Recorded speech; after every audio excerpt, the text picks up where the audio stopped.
Hey folks, it's Jim. Thought I'd do my oil change routine, how I do it, why I do it in this doorway. Normally the sun's beating down on here, but it's late and I've already finished what I was doing. And then I realized, hey, why don't I make a video? So I will. And I wish somebody without a shop would have made a video to make oil changes easier. Uh, you know what I mean? Because usually on YouTube, you see the guy with the shop and all that stuff.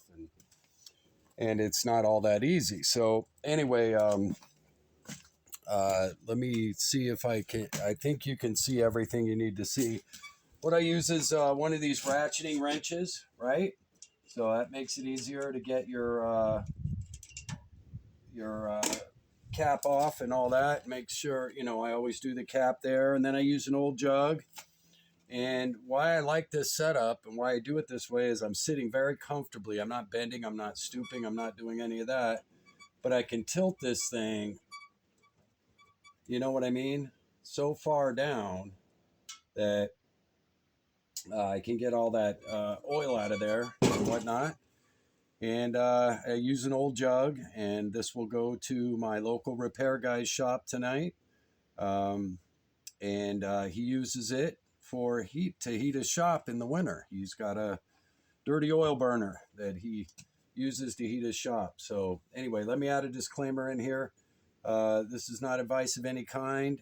Please seek out professional advice for all the jobs and things that you do. This video is always, as always, do at your own risk. This is just what I do. You do what's right for you. I don't know what machines you're working on and so on and so forth. This video is for entertainment purposes only. Now, something else that I do that I notice a lot of people don't do. So we get all that dirty oil out of there, right? We tilt it way down, we get it out, we let it be dripping to a little bit. And then, since it only takes 3/4 of a quart to do this, okay, I will pour a little bit of the new oil in, okay, right after I drain it, pour a little bit of the new oil in and let it get down in the case. And then I'll drain it some more, okay? Now, I put the cap back on before you do that, right? Put the cap lightly back on. And then when you get back in position, just unscrew it and then tilt it, right? And there you go. And now we're draining out, and I watch it until I'm seeing all fresh, clean oil come out of there. And it doesn't take a lot of oil to flush that out. You can add, the full quarter quart if you want, but I don't. I just add a little bit, make sure I flush all that debris out of there, and so that I see clean oil now spilling out of here. And that, helps just to keep the crankcase a little bit cleaner than normally it would have been. And it doesn't take a lot of oil to do that. And you have, generally, for these small engines, you're going to have some of your quart left over anyway. So, and with me doing 3 machines, I'm using this stuff anyway. So, and and all of the oil goes to, like I said, it goes to heat a guy's shop, and then that keeps my relationship with the local repair guy who has the computer to get any kind of specialized parts we may need. You know what I mean? And he's a great guy. He loves the fact that I work on my own machine. I didn't know that a good mechanic likes it when people maintain their own stuff. So he's only dealing with uh, real problems. And also the fact that right now he has 100 riding lawnmowers. He will not be caught up until sometime in June for his little shop. He's a one-man shop.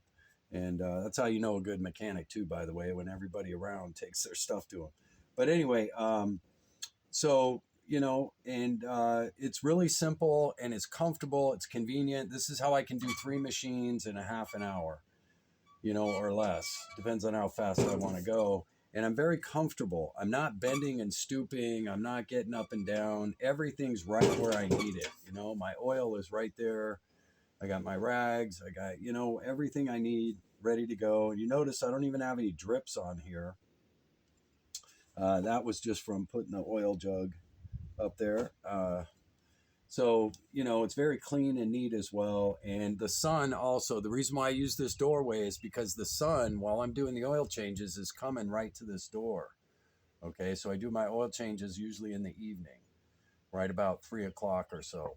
And that allows me to read the dipstick a lot easier and faster, because with new oil, as you know, sometimes dipstick, especially the steel ones, man, they can be tricky to read, right? Especially when you're 60 like me. So, and I wish somebody without a shop would have showed me how easy it is to set myself up and really give myself this extra 8 inches down here so I can fit a simple jug like this underneath it, And most guys who do repairs, again, if you're in the north, most of them run oil burners for waste oil. Okay, so you can get rid of your oil, taking it right down to them, and they love it. And that, again, keeps your relationship good with them. And so, here we are. We're done. I'm been done. I thought I'd do this video because when I started doing small engine repair, I didn't, it took me a while to evolve to work smarter, not harder. So I wish somebody without a shop would show something simple like an oil change and all these little tricks and steps that make life a lot simpler. Like a lot of people forget, you got to take your fill cap, loosen it up, let it sit there so you get airflow through. You'll be sitting there all day sometimes, right? And so simple things like that, and also how to quickly set yourself up so you're doing it in a very quick manner without bending and stooping and all of that stuff and dripping oil all over the place and whatnot. And oh yeah, it can be a real mess. And that's why I keep these torn up old mats around, and just for stuff like this. And it makes it really simple. And yeah, so I thought I'd share it. I know it's foolish to most of you, but I wish somebody who was working out of their garage would have done this stuff.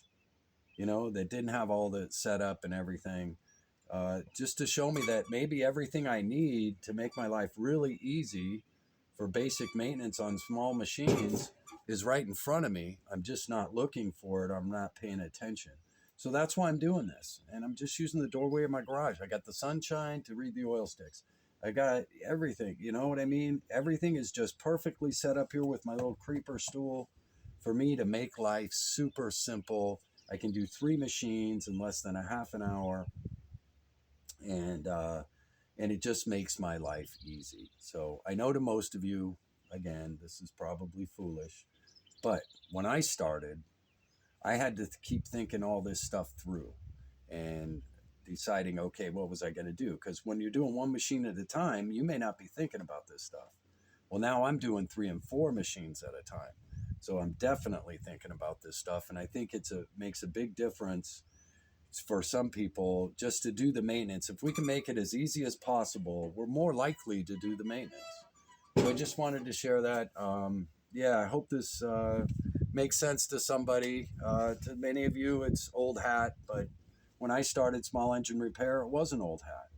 I was always seeing guys with shops do it. So I had to figure out what I had around my place that would make life super simple. And it doesn't take me any time to set this little spot up. I just move my creeper stool right here and I'm ready to go. And bang, I'm not kidding, 30 minutes, 3 machines, less than 30 minutes, but we'll call it 30 minutes. And it's really that simple. So anyway, hope you're all doing well. Hope life's treating you good. Look around your place, see if you can't make things a little simpler so you're more apt to do those oil changes. And always take your oil to somebody who uses it. And, that way we're recycling everything. We're not wasting anything. And everybody's, forming symbiotic relationships with our local community and all that stuff. Anyway, Jim out.